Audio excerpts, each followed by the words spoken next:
En este módulo nos vamos a enfocar en la comunicación académica y ética.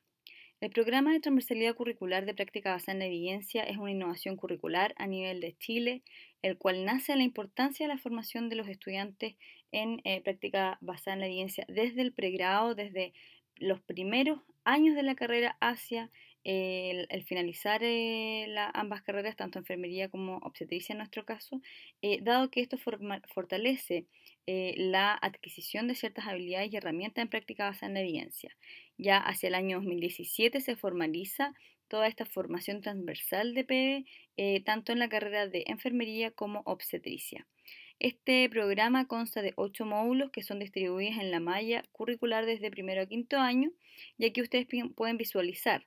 En el caso de enfermería, se tiene de que todo este programa parte desde el primer año, el primer semestre, con fundamentos de enfermería, luego continúa con proceso de enfermería, donde ya ustedes comienzan a ir a práctica clínica, finalmente atraviesa clínica 1, clínica 2 en segundo año, finaliza en adulto o niño en tercer año, y tenemos un curso especial de práctica basada en la evidencia, el cual está enfocado en lectura crítica de la evidencia.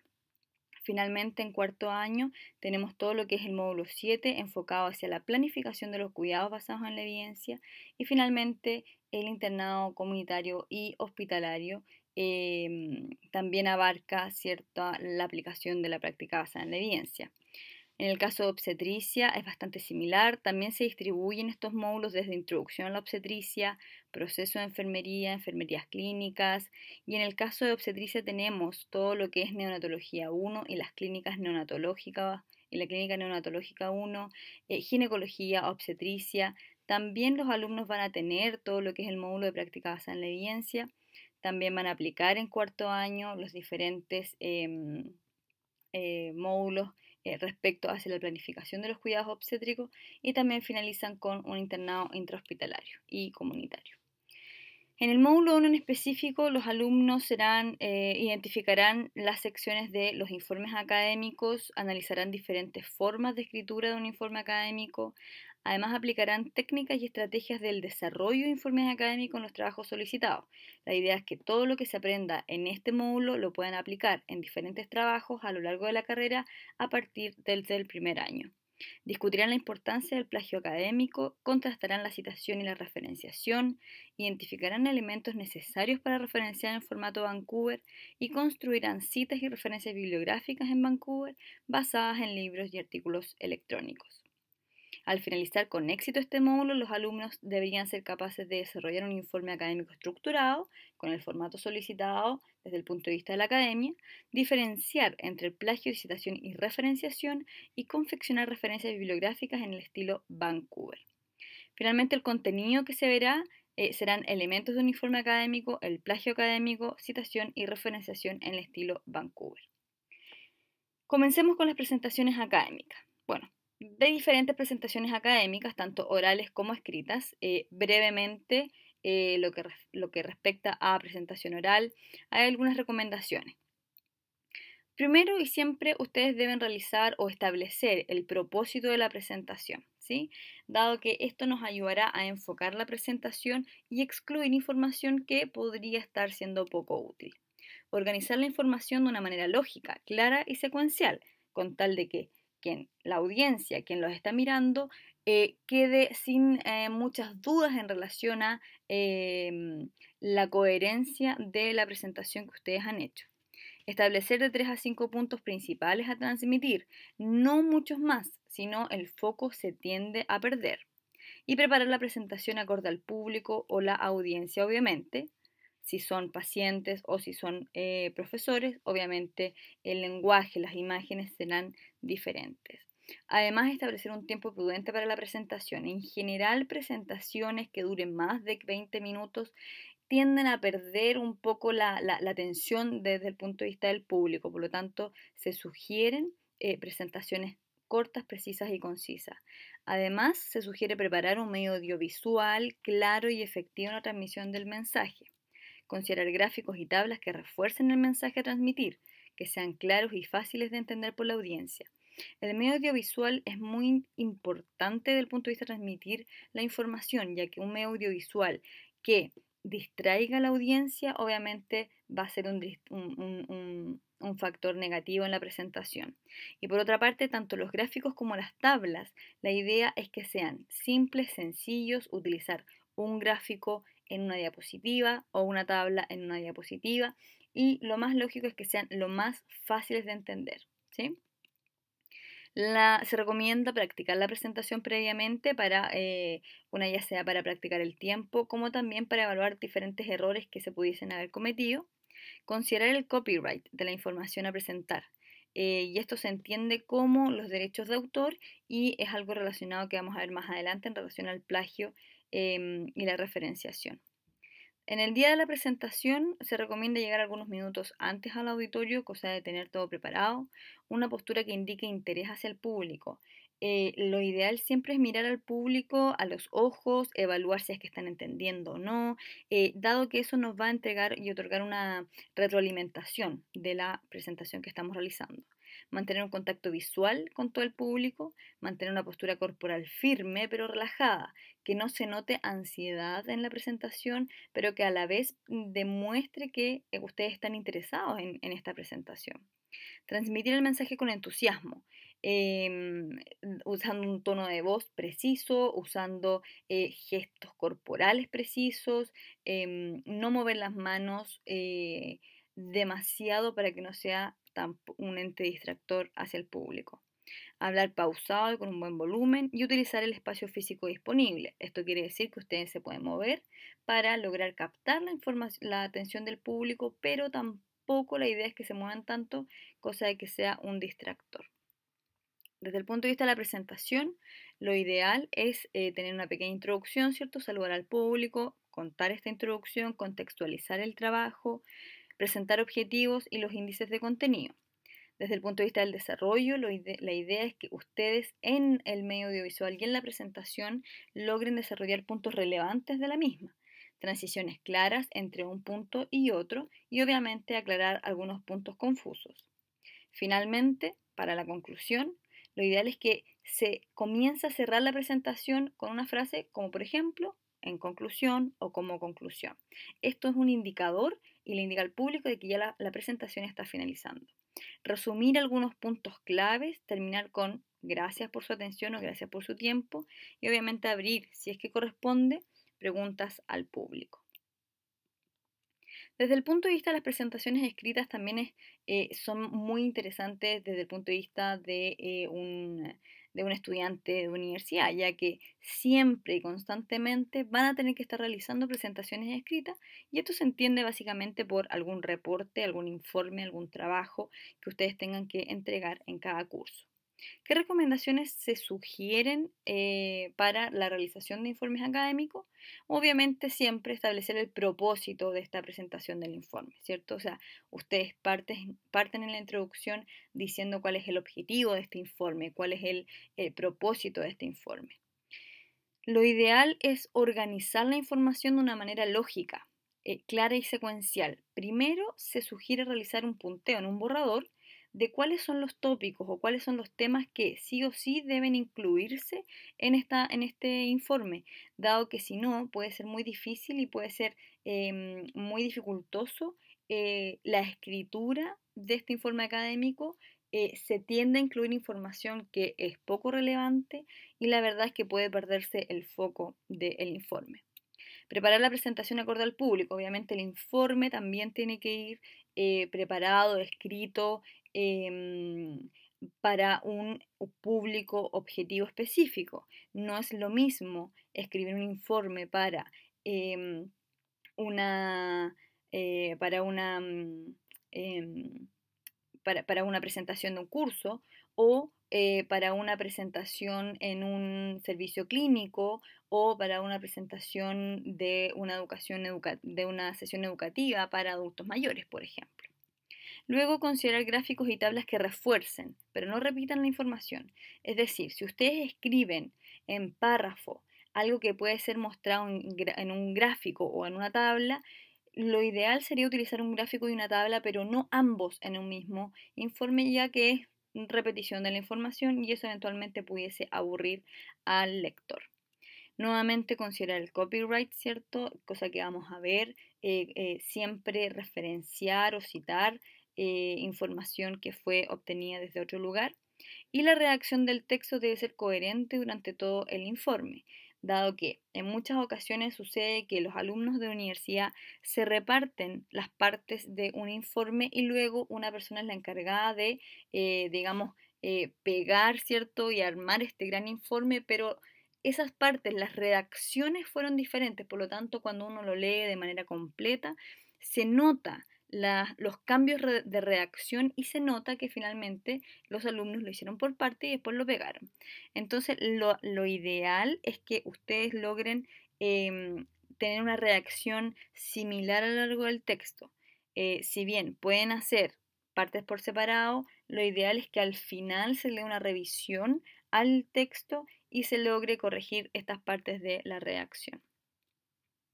Obviamente, según las indicaciones del profesor, el informe va a estar presentado en un cierto formato.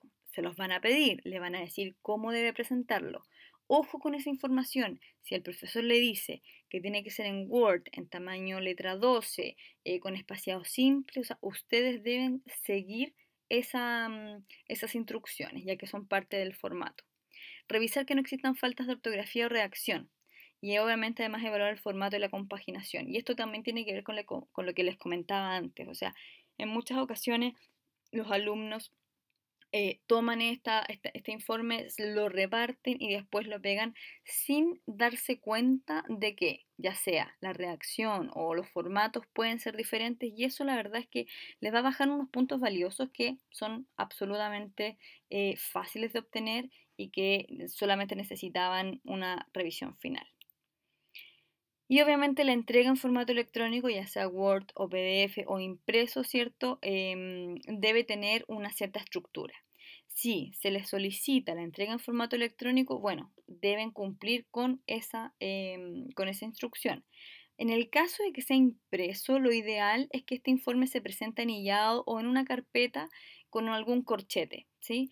Pero no entregar informes sin corchete, no entregar informes descompaginados o menos sucios. De repente se ensucian estas hojas y estas páginas, lo cual hace perder una formalidad que conlleva el informe académico. Finalmente, desde el punto de vista del formato, esto es un formato general que se recomienda para los alumnos, pero recuerden, siempre el profesor de la asignatura correspondiente les va a solicitar un cierto formato. En el caso de que no, bueno, se recomienda esto. Primero, siempre partir con una portada. Y la portada debe incluir algunos elementos clásicos, como por ejemplo el logo de la institución en la cual ustedes están. En este caso sería la Universidad de los Andes, por lo tanto debe estar el logo de la institución. La unidad académica y el nombre del curso. Generalmente esto puede ir al lado derecho del logo o en la parte de abajo. Centrado en la primera página debe ir el título del trabajo y esto puede ser con negrita o con mayúscula, pero siempre el título que reconozca de qué se trata. El nombre del o los alumnos y nombre del profesor a cargo. Generalmente los nombres van puestos en la parte derecha a nivel inferior. Y finalmente, en la parte final y centrado, la ciudad y la fecha. ¿Sí? Esto es súper importante, da una formalidad mucho más estructurada desde el punto de vista de la presentación. Segunda página, un índice que puede ser realizado en Word, dada la posibilidad de insertar ciertos índices en Word, que contenga el contenido y la página y las páginas que contiene, una pequeña introducción, la cual generalmente contiene el objetivo del estudio, el cuerpo o desarrollo de todo lo que es el trabajo. Aquí se desarrollan también los puntos principales, con escritura fácil, precisa y concisa. De nada vale la pena escribir si es que no se dice nada en esa escritura. ¿Sí? Lo mejor es párrafos cortos, coherentes, pero que logren transmitir un mensaje claro. Finalmente, conclusión, ¿cierto? Si es que se solicita. Y en la conclusión, obviamente, tiene que ir una reflexión final desde el punto de vista del trabajo. Y para finalizar, las referencias bibliográficas que también tienen un cierto formato y que vamos a ver a lo largo de este video. Uno de los elementos principales que debemos conocer en la universidad es el tema relacionado al plagio. En muchas ocasiones en los colegios, en la enseñanza media, no se le da la relevancia que necesita todo lo que es el plagio académico y por lo tanto nosotros en la universidad, al ser considerados formadores de profesionales, sí lo vamos a considerar como un aspecto importante en la formación. El plagio, si ustedes ven esta foto, la verdad es que es bastante similar a esto. Es un robo. Y la verdad es que cuando nos roban ya sea un celular o nos roban algo que nos pertenece, entre comillas, nosotros nos sentimos mal, porque es algo que me lo están quitando sin la debida autorización. O también esto, ¿cierto? También puede ser considerado un robo pequeño. Claro, uno se puede reír y dice, pero ¿cómo? ¿Están robando? Bueno, esto es un robo hormiga, lo mismo que se considera el plagio. Y esta es otra situación de plagio. Fíjense que es mostrar algo bastante similar como para intentar engañar a un cierto público, pero que en realidad la idea original es de otro, no es mía. Entonces el plagio en la universidad tiende a darse bastante frecuentemente porque tienen que realizar muchos trabajos en un corto periodo de tiempo y esto conlleva a esta práctica del copy-paste, del copiar y pegar en informes académicos, sin citar, sin darle el crédito a el autor correspondiente. Y esto, la verdad, es que es un delito, ¿sí? El copy-paste es un delito y es una de las actividades que nosotros, desde el mundo académico, la verdad es que rechazamos y no estamos completamente de acuerdo y creemos que los profesionales también tienen que tomarle el peso necesario. Aquí tenemos algunos ejemplos de los copy-paste más escandalosos, ¿cierto? Donde se ha visto que personajes relevantes de la política chilena han hecho copy-paste de alguna información, inclusive para crear las leyes. Por lo tanto, uno se ríe de repente de esto, uno lo encuentra bastante ilógico, ¿cierto? Que suceda, pero bueno, nosotros desde la academia y desde la universidad debemos formar en que esta actividad del plagio, la verdad es que no es una actividad deseable dentro de los profesionales que nosotros estamos formando. Esto es otro ejemplo de plagio, ¿cierto? Que también fue bastante conocido, que fue cuánto se parecían los discursos de Melania Trump y Michelle Obama, tanto en el 2008 como 2016. Bueno, y la verdad es que también se habló de un posible plagio, ¿sí? Por lo tanto, el plagio en este nivel los podemos ver en diferentes áreas, ¿sí? No solo en el área académica, sino en diferentes áreas. Pero básicamente, la definición de plagio, obviamente la RAE lo define como un acto de plagiar y plagiar sería copiar en lo sustancial obras ajenas dándolas como propias. Y eso básicamente es lo fundamental, la médula fundamental de que yo me apropio de algo ajeno, de alguna obra ajena, y yo digo esto es mío sin que sea mío. Y eso básicamente es un delito, porque estoy tomando, estoy robando ideas de otro y las estoy dando como propias. Este texto, que se llama Plagio y Ética de la Investigación Científica, escrito por Alejandro Miranda, profesor de la Universidad de los Andes, rescata ideas interesantes en torno al plagio y cómo se considera plagio y cómo lo pudiésemos evitar. Está como parte de la bibliografía del módulo, así que los invito a leerlos completos. Algunas de las ideas que se consideran plagio con qué cosas nos vamos a quedar. El plagio se puede considerar como la toma de palabras, ideas, imágenes, procesos, estructuras de otra persona y presentarlo como propio. Es decir, lo que yo hago es que robo palabras o robo imágenes o robo procesos que le pertenecen a otra persona y los pongo bajo mi nombre. ¿Sí?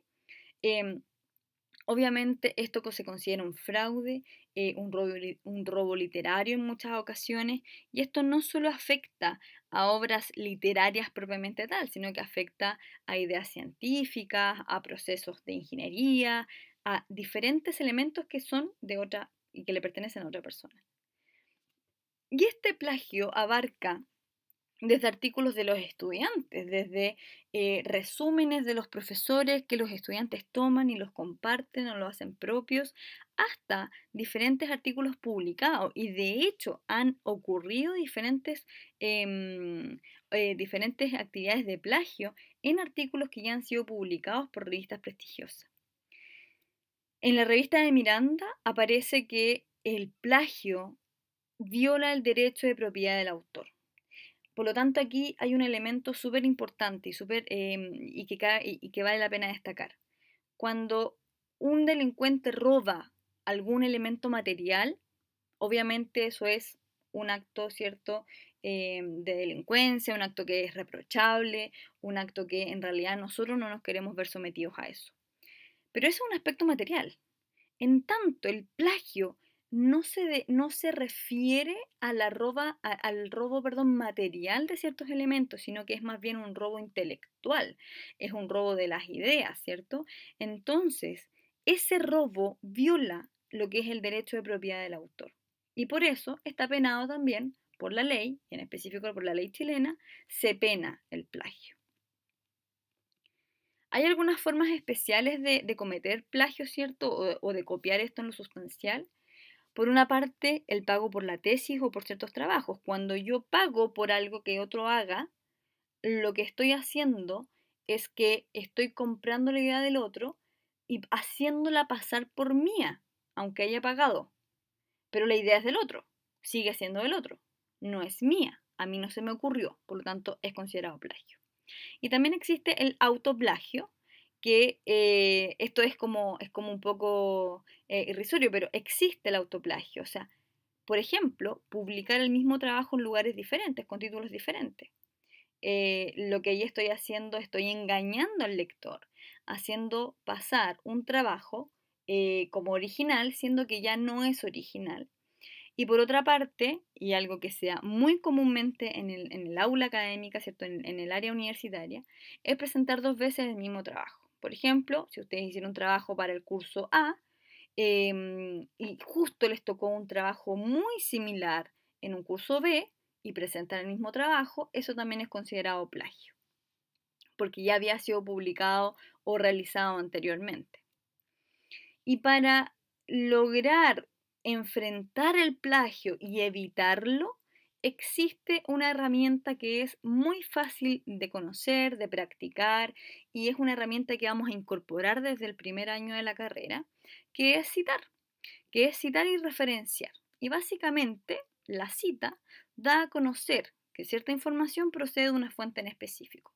Por lo tanto, yo puedo tomar ideas de otro, puedo parafrasear ideas de otro, puedo tomar textos de otro, pero yo debo citarlos y referenciarlos y dar el crédito de que esa cita o esa idea es de otra persona y no es mía. En ese caso yo no incurriría en plagio, dado que estoy citando, le estoy dando el crédito al autor original de la idea, de la imagen o del proceso. Entonces aparece lo que es la citación y la referenciación. La referenciación propiamente tal indica un lugar del mismo o de otro al que se remite el lector, es decir, yo estoy leyendo y al referenciar le estoy indicando al lector que esa lectura procede de otra fuente. Demuestra a los lectores que el trabajo expuesto ha sido conducido acorde a una apropiada búsqueda de literatura. Además, por lo tanto, eso también habla de un profesionalismo y de una formación diferente. Es una manera de agradecer el uso de la información a los dueños de las ideas o conocimientos. Por lo tanto, se le da el respectivo crédito. No se está robando la idea, sino que se está usando para construir mayor conocimiento, pero reconociendo el esfuerzo de los autores originales. En tanto, la citación es un tipo de referenciación en el texto. Son las clásicas comillas o párrafos en cursivo, ¿cierto? Que consideran la toma de la idea, ¿cierto? O un concepto de otro autor de manera textual y yo la coloco en mi texto, en mi trabajo. Por lo tanto, la citación es una referenciación dentro del mismo escrito. La referenciación en sí misma tiene que ver con la indicación de que una información es de una parte en específico. Obviamente la RAE dice, bueno, esto es referir, anotar o mencionar a un autor, ¿cierto? Un texto, un lugar, etc. Para la referenciación y la citación existen diferentes normas, perdón. Está la norma Harvard, Chicago, ISO, APA, Vancouver, etc. Actualmente en el área de enfermería y obstetricia se utiliza bastante el formato APA y el formato Vancouver. Sin embargo, bueno, APA es mucho más relacionado a la ciencia social, sin embargo, y actualmente hoy en día se está transformando el uso de la norma APA en las ciencias de la salud hacia un formato Vancouver. Por lo tanto, nosotros nos vamos a introducir en todo lo que es formato Vancouver para poder aprender a cómo citar y cómo referenciar. Obviamente el formato nace en Canadá, ¿cierto? Y es un sistema numérico de referenciación. Por ejemplo, se plantea aquí, los resultados presentados en el estudio de Pérez demuestran la eficacia de. O también, si se fijan, vamos a escribir, si se fijan, esta parte de aquí, este número 1 de aquí, lo que hace es que está indicando que los resultados que presentó Pérez lo estoy indicando en número 1, desde esta forma, ¿cierto? Como un superíndice, o también yo pudiese estar indicando la referenciación a través de este paréntesis. Yo después, en la parte que dice, la parte que dice bibliografía, coloco 1 punto y escribo la referenciación de Pérez o el estudio de Pérez. Por lo tanto, este 1 lo que indica es que yo tengo que ir a fijarme en esa referenciación. ¿Sí? ¿Qué información necesito yo para poder citar o referenciar? Primero, los autores. ¿Quiénes son los autores de la información? Segundo, el título de la obra, cómo se llama el texto. El libro, la revista de formato abreviado o la página web de donde yo estoy sacando la información. La fecha de publicación o consulta, el volumen, el número, las páginas que abarca esa publicación, la editorial en el caso de ser un libro, el lugar de publicación también en el caso de ser un libro. Por ejemplo, nosotros tenemos esta portada de un paper en donde vamos a poder encontrar la diferente información que necesitamos.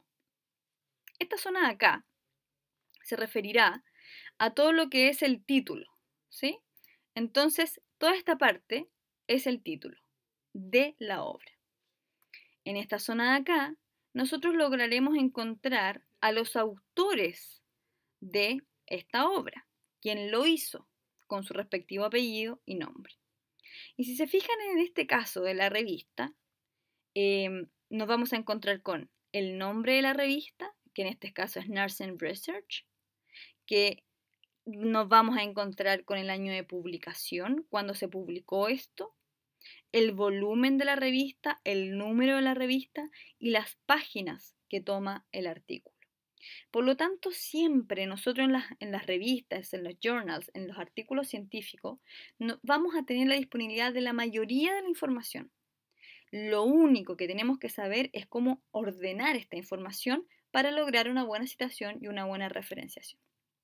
En el caso de un libro, por ejemplo, va a ser lo mismo.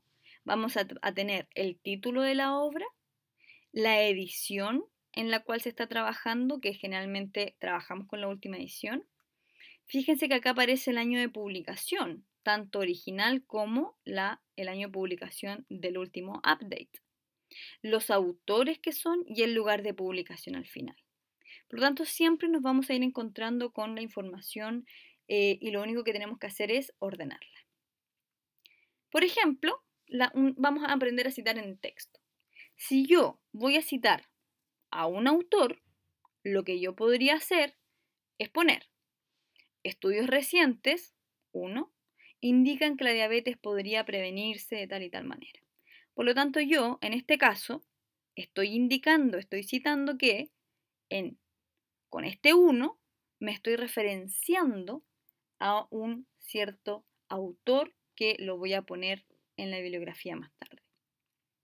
Si yo quisiera citar a más de un trabajo al mismo tiempo, es decir, que varios estudios han examinado el efecto de la diabetes, etcétera, etcétera. Y esos varios estudios yo los quiero colocar, los quiero poner como parte de la referenciación. Yo pudiese poner aquí, si se fijan, 6-9,1315. ¿Qué significa eso? Que estos varios estudios se refieren a los estudios que están enlistados 6, 7, 8, 9, 13 y 15. ¿Sí? Por lo tanto, esto indica esta información la saqué de todos estos estudios que van a estar referenciados en la parte de bibliografía. Por ejemplo, otra cita el nombre del autor en el texto. Entonces yo aquí estoy mostrando el nombre del autor. Como mostró Pérez, lo referencio como un superíndice, los pacientes diabéticos, etcétera, etcétera. Y además indico la página de dónde voy a encontrar esa información. Entonces, esta información de los pacientes diabéticos la voy a ir a encontrar en la página 1 del artículo de Pérez. ¿Sí?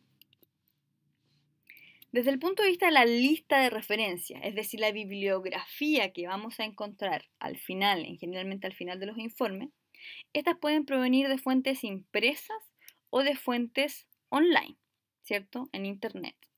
Nosotros nos vamos a enfocar principalmente en las revistas, desde el punto de vista de las fuentes impresas, en revistas científicas, libros y capítulos de libros.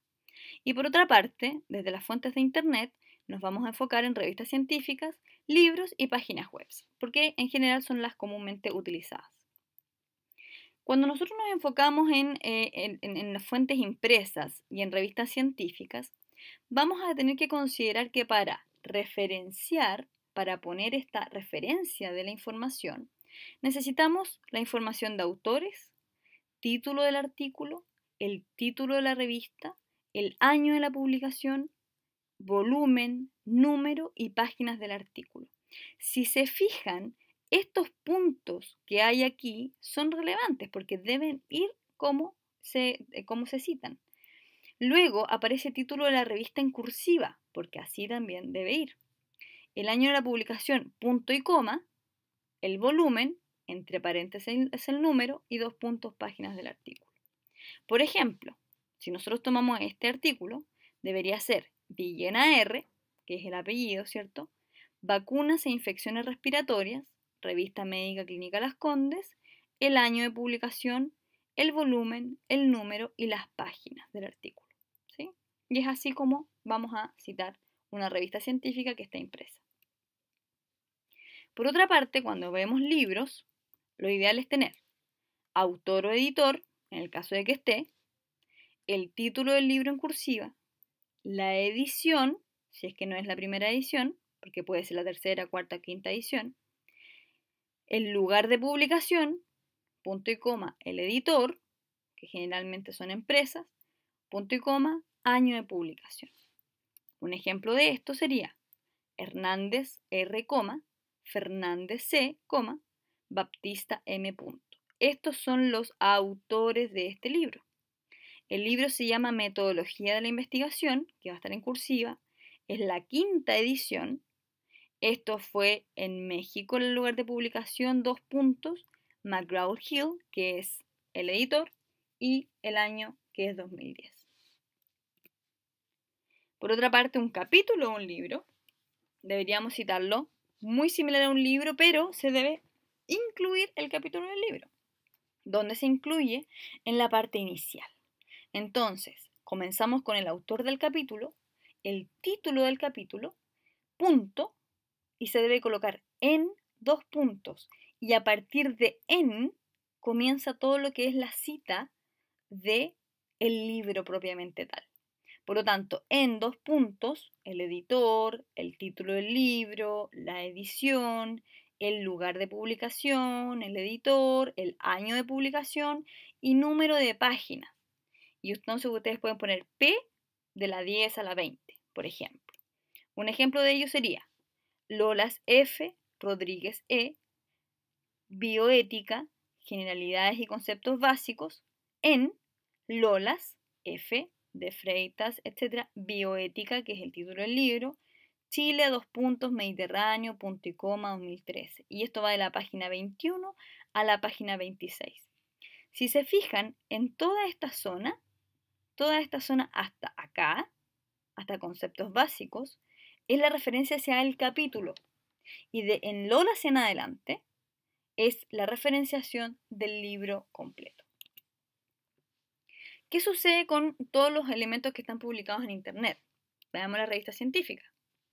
Bueno, acá cambia un poco porque vamos a tener que colocar un elemento especial que se van a encontrar en las revistas científicas online. Vamos a partir lo mismo que anterior. Autor, el título del artículo, el título de la revista, el año de la publicación, volumen, número, páginas del artículo. Pero se debe sumar disponible desde, ya sea la URL, que es el link, o un DOI. El DOI es como un root único para cada paper que se publica online, ¿sí? Por lo tanto, el DOI está disponible en la mayoría de los artículos científicos publicados online. Y además, vamos a colocar entre los brackets, ¿cierto? Accesado día X, mes X, año X, ¿sí? O sea, cuando yo busqué y obtuve ese artículo. Un ejemplo sería Miranda A. Plagio y ética de la investigación científica, Revista Chilena de Derecho, publicado en el año 2013, 42, páginas 711 a la 726, disponible desde, accesado el 30 de noviembre. ¿Sí? Aquí el disponible desde es básicamente la URL, es decir, la página web de donde yo la saqué. Por otra parte, ¿qué sucede con los libros por internet? Lo ideal es que nuevamente tengamos toda la referenciación en relación al libro y se sume disponible desde la URL y accesado día, mes, año. Un ejemplo podría ser Bonita, Bigglehall, Kellstrom, Basic Epidemiology, segunda edición. Esto fue publicado en Ginebra por la Who Press el 2006. Disponible desde, se coloca la URL que nos llevaría al libro, accesado el 25 de febrero del 2017, que esa fue la fecha en la que yo obtuve ese libro. ¿Sí? Páginas web, finalmente, esto necesita el nombre del autor, y si es que no hay un autor como persona única, digamos, se utiliza el autor corporativo, el título de la página web disponible desde la URL, accesado el día, mes y año específico. Por ejemplo, World Health Organization, yo busqué y el título era diabetes, ¿cierto? O diabetes, en este caso, disponible desde la URL de donde llega la información, y accesado el 28 de febrero del 2017. ¿Sí? Entonces, esa sería una forma de lograr referenciar páginas web y elementos electrónicos. Como una manera más fácil y para no aprenderse, digamos, de memoria el qué debo poner en cada cosa, porque lo que vimos hasta el momento era bastante preciso y conciso. La referenciación y los manuales de referenciación en general conllevan indicaciones específicas para cada uno de los elementos o de las fuentes posibles de donde podemos obtener información. Eso conlleva que pudiesen ser cassettes, CDs, MP3, posiblemente pueden ser podcasts, etc. O sea, hay muchísimas fuentes de información, por lo tanto hay muchísimas formas de referenciar. En tanto, existen los administradores de referencias, los cuales permiten organizar y administrar todas las referencias bibliográficas, ya sea desde la organización hasta la conformación de la bibliografía de manera completa. Actualmente estamos recomendando utilizar Mendeley. Mendeley es un administrador de referencia que es gratuito, donde necesitan solamente crearse una cuenta y les va a permitir bajar información, guardarla en su escritorio, tenerla ordenada por temática, por carpeta, y además les va a permitir confeccionar tanto las referencias como las citas en un documento Word, ¿cierto? De manera fácil, rápida, sencilla. Y solamente no necesitarían aprenderse de memoria las técnicas de referenciación, dado que Mendeley considera diferentes formas o estilos de citación. La bibliografía que se recomienda para este módulo, bueno, son estos tres documentos.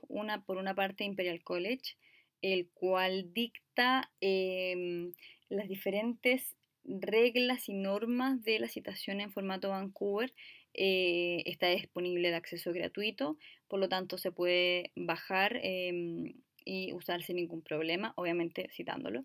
Luego el texto de Miranda, de Alejandro Miranda, que habla sobre el plagio y la ética de la investigación, el cual también recomendamos bastante porque obviamente en él explica mucho más en detalle de dónde viene el plagio, por qué el plagio es un delito, etc. Y por otra parte, existe un manual de bolsillo de presentaciones académicas y referenciación, el cual está también disponible de acceso gratuito. Lo tienen las profesoras de los cursos, por lo tanto se puede subir a Moodle o a Canvas para poder utilizarlo como un manual rápido de cómo citar o cómo lograr referenciar la información. Eso fue todo lo que deberíamos haber visto en el módulo 1 desde el punto de vista de la comunicación académica, tanto en presentaciones orales, escritas, en el tema de plagio, cosa que ya sabemos que no queremos cometer plagio, ¿cierto? Y para ello vamos a aprender a citar y a referenciar la información debida, dándole el crédito a los autores de la información. El objetivo, el propósito final es que ustedes logren aplicar toda esta información a sus propios trabajos, ¿cierto? Realizando informes académicos con un formato definido, con una buena redacción, citando y referenciando las ideas de los otros autores, etcétera, y además considerando el estilo de Vancouver para poder realizarlo.